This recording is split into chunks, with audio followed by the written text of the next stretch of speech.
Hello my dear students. जैसा कि हमने लास्ट लेक्चर में ग्रेविटेशनल पोटेंशियल के बारे में देखा और इस लेक्चर में हम बात करेंगे कि gravitational potential gravitational field intensity से कैसे रिलेट करता है, दोनों में क्या रिलेशन है, कैसे हम ग्रेविटेशनल फील्ड इंटेंसिटी का यूज करके ग्रेविटेशनल पोटेंशियल फाइंड कर सकते हैं। और ये कॉन्सेप्ट बड़ा ही इंपॉर्टेंट है क्योंकि अगर हम जेई पॉइंट ऑफ व्यू से देखें या नीट पॉइंट ऑफ व्यू से देखें तो कुछ फार्मूले जो हम डायरेक्टली यूज़ करते हैं उनका डेरिवेशन हमारे माइंड में होना चाहिए, हमारी समझ में होना चाहिए, ताकि हम उन फार्मूला का एग्जैक्ट यूज़ कर सकें और कैसे उनको अप्लाई करना है वो भी हम समझ सकें। तो यहाँ पर ये जो डेरिवेशन जो रिलेशन हम देख रहे हैं बड़ा इंपॉर्टेंट है। सबसे पहले हम दोनों का डेफिनेशन देखते हैं।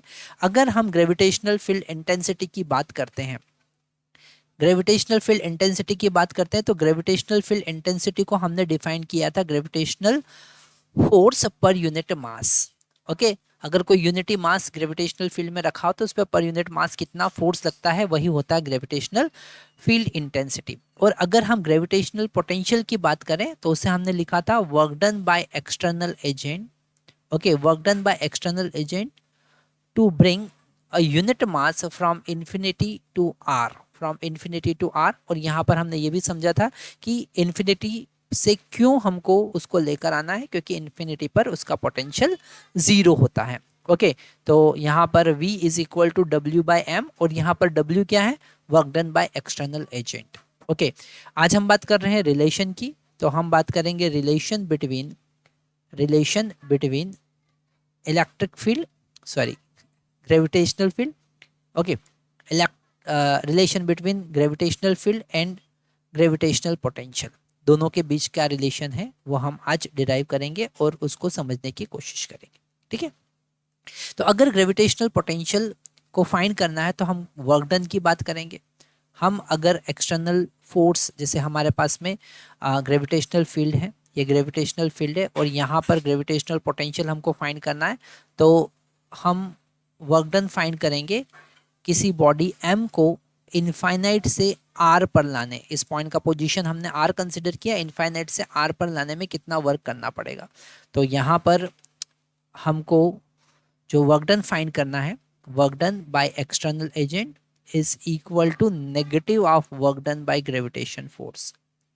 ओके, ग्रेविटेशनल फोर्स, तो यहाँ पर हमको ग्रेविटेशनल फील्ड के अगेंस्ट जो एक्सटर्नल एजेंट है वो कितना वर्क कर रहा है वो कैलकुलेट करना है। तो हम यहाँ पर negative of work done by gravity का कॉन्सेप्ट यूज कर सकते हैं। जितना वर्क डन ग्रेविटी ने किया है उतना है, उसके अपोजिट ही एक्सटर्नल एजेंट कितना वर्क कर रहा है वो हमको काउंट करना है, इससे नेगेटिव साइन हमने यूज किया है और इसको हम लिख सकते हैं work done by this external agent is equal to negative. अगर हमको work done by gravity find करना है फ्रॉम इन्फिनिटी टू आर तो हम ग्रेविटेशनल फोर्स एफ को इंटीग्रेट कर देंगे। ये वर्क डन का कॉन्सेप्ट हमको पता है, एफ डॉट डी आर जो होता है वर्क डन होता है, और इन्फिनिटी टू आर क्योंकि यहाँ पर फोर्स जो है वेरिएबल है तो हम इंटीग्रेशन का कॉन्सेप्ट यूज करेंगे।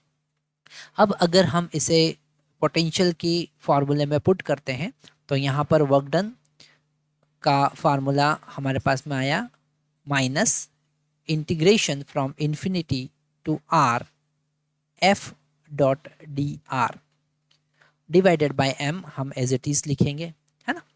और इस m का अगर हम इंटीग्रेशन के अंदर मल्टीप्लाई करें तो minus infinity to R F dot F divided by M dot D R, ऐसा हम लिख सकते हैं। थोड़ा सा इसको हमने चेंज किया है और f बाई एम हमको पता है ग्रेविटेशनल फील्ड इंटेंसिटी होता है तो इसको हम E लिख देंगे। So v is equal to minus integration from infinity to r E dot D R हमारे पास में आया। ओके, और यही रिलेशन है जो हमें फाइंड करना था ग्रेविटेशनल पोटेंशियल और ग्रेविटेशनल फील्ड इंटेंसिटी में।